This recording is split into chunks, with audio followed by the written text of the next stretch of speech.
భారతదేశంలో సరికొత్త జబ్బు viral infection or bacterial infection start అయింది అని అందరూ ఆందోళన పడుతున్నారు. మీరందరికీ తెలిసే ఉంటుంది ఈ పాటికి. దాన్నే గులెన్ బ్యారీ సిండ్రోమ్ అంటాం. గులెన్ బ్యారీ సిండ్రోమ్ అంటే నరాలకు సంబంధించిన జబ్బు మాట.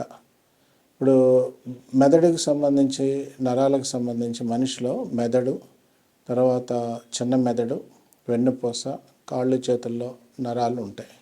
ఈ నరాలనే పెరిఫెరల్ నర్వ్స్ అంటారన్నమాట. ఈ పెరిఫెరల్ నర్వ్స్లో ఏమన్నా సమస్య వస్తే దాన్ని న్యూరోపతి అంటామన్నమాట. సో అది ఉన్నటువంటి సడన్గా వస్తే అక్యూట్ న్యూరోపతి అంటామన్నమాట. ఈ గులెన్ బ్యారీ సిండ్రోమ్ అనేది కూడా ఈ అక్యూట్ న్యూరోపతి అన్నమాట.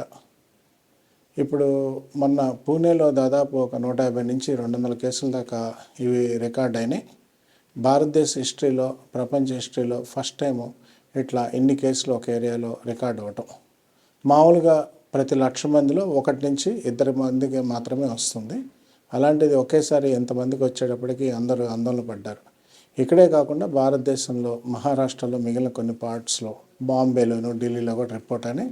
రీసెంట్గా ఆంధ్రాలో కూడా రిపోర్ట్ అయినాయి. మేము న్యూరాలజీ ప్రాక్టీస్లో అప్పుడప్పుడు అడపాదడపా ఈ కేసులు చూస్తూనే ఉంటాం.